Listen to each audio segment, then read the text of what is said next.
You were taught to be obedient long before you could speak.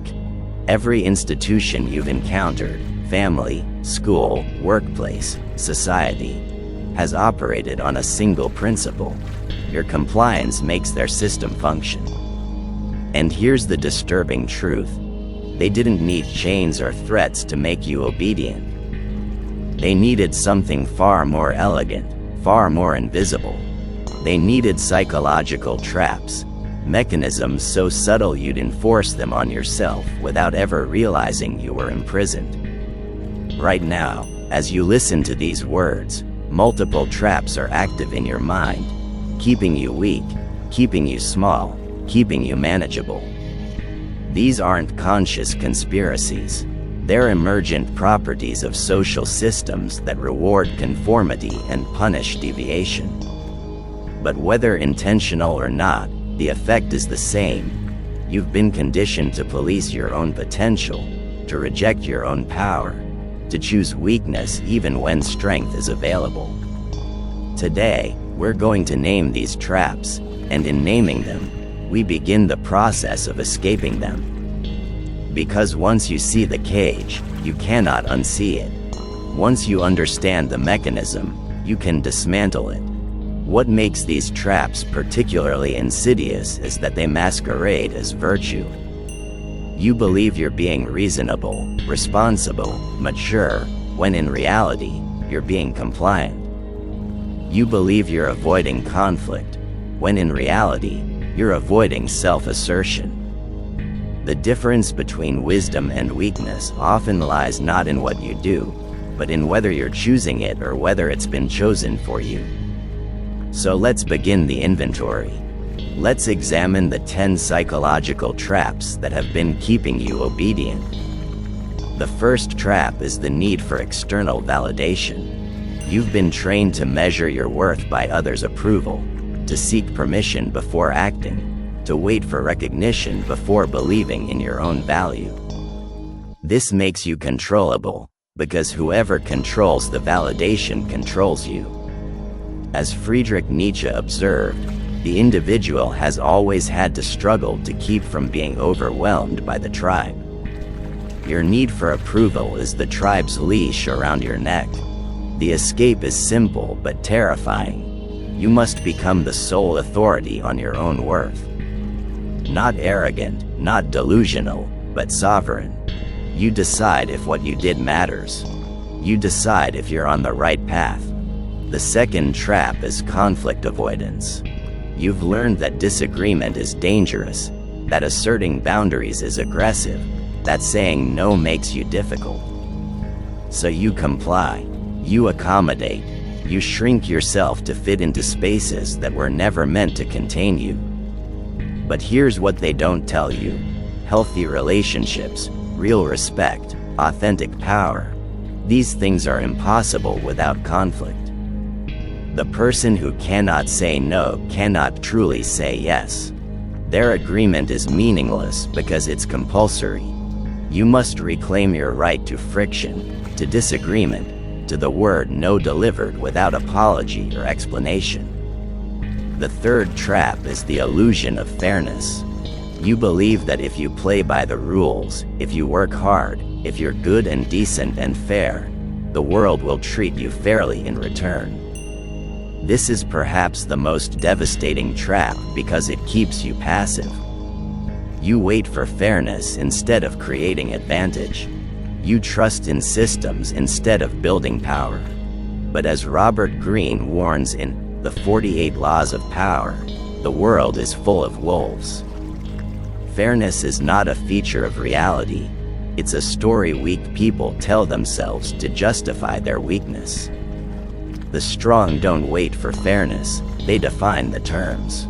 Your escape from this trap requires accepting a hard truth. The world rewards power, not virtue. Become virtuous and powerful, not virtuous and powerless. The fourth trap is the comfort addiction. Every time you choose the easy path, the familiar choice, the safe option, you're weakening yourself. Comfort is seductive because it feels like wisdom. Why struggle when you could relax? Why take risks when you could stay secure? But comfort is quicksand. The more you sink into it, the harder it becomes to move at all. Your muscles, physical and psychological, atrophy. Your tolerance for difficulty diminishes. Eventually, even small challenges feel insurmountable. The Roman Stoics understood this. They practiced voluntary discomfort, deliberate hardship, to maintain their strength. You must do the same. Seek difficulty. Chase discomfort.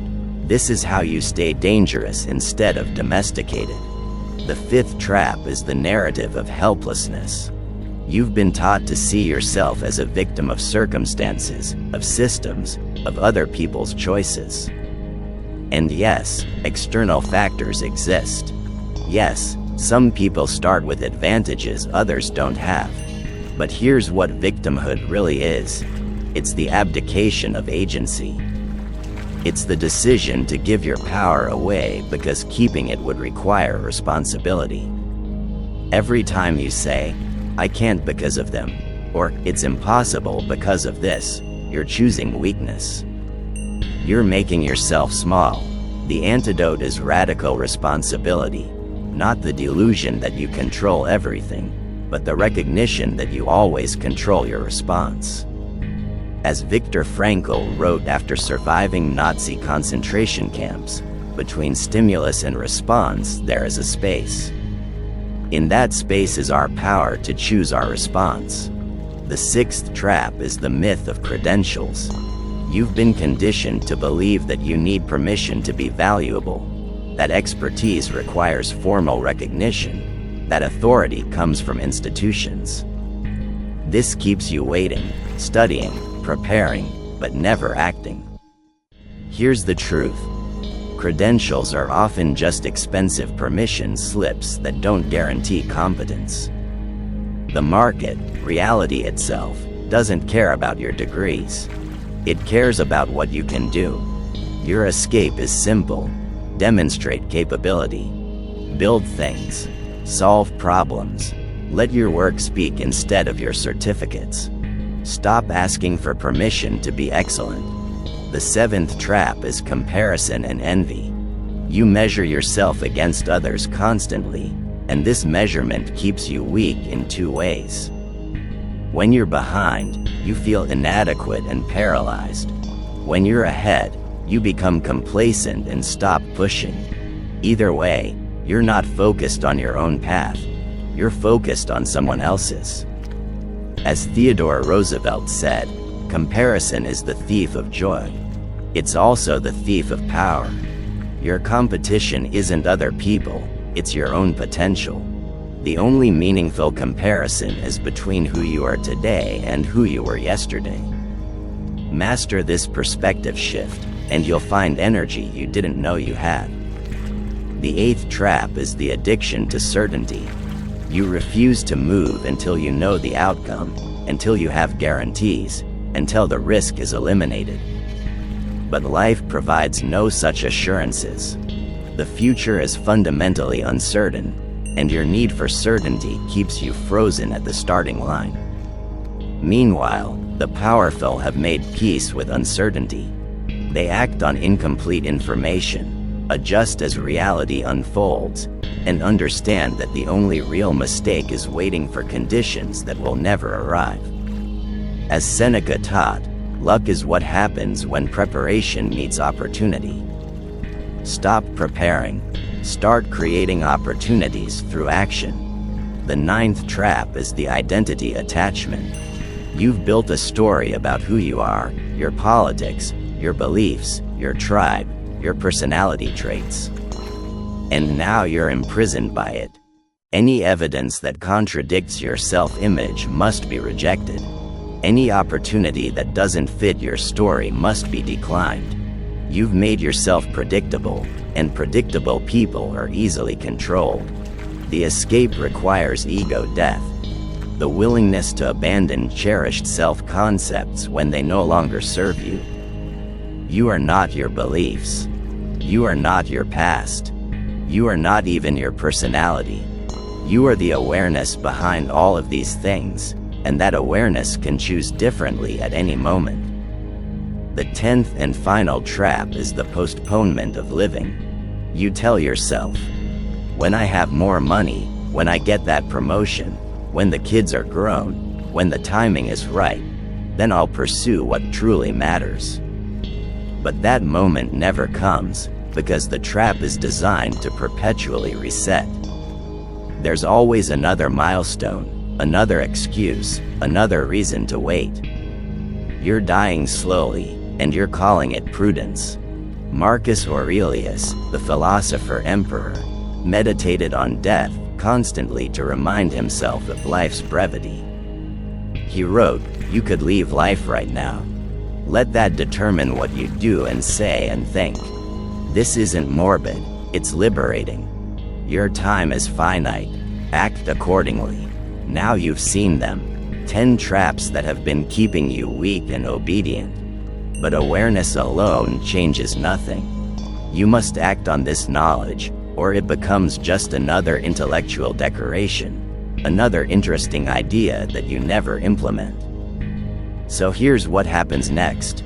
You choose one trap, the one you recognized most clearly in yourself, and you deliberately violate it. You act against its logic. You prove to yourself that the trap has no real power except what you grant it. If it's external validation, make a decision without consulting anyone. If it's conflict avoidance, state a boundary you've been afraid to set. If it's comfort addiction, do something physically or mentally challenging today. Pick your trap and break it. Then pick another. This is how you deprogram yourself from a lifetime of conditioning. Not through understanding, but through action that contradicts the old pattern.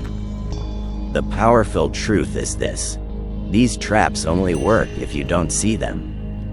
They require your unconscious participation. But now you're conscious. Now you know what's been happening.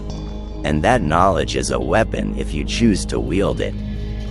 You can remain weak and obedient, or you can become dangerous to the systems that require your compliance. The choice has always been yours. You just didn't know you were choosing. We walk this path together, those of us who refuse to be domesticated, who reject the comfort of cages, who understand that true power comes from within. Subscribe if you're ready to continue dismantling the mechanisms of control, both external and internal. The work is hard, but freedom always is.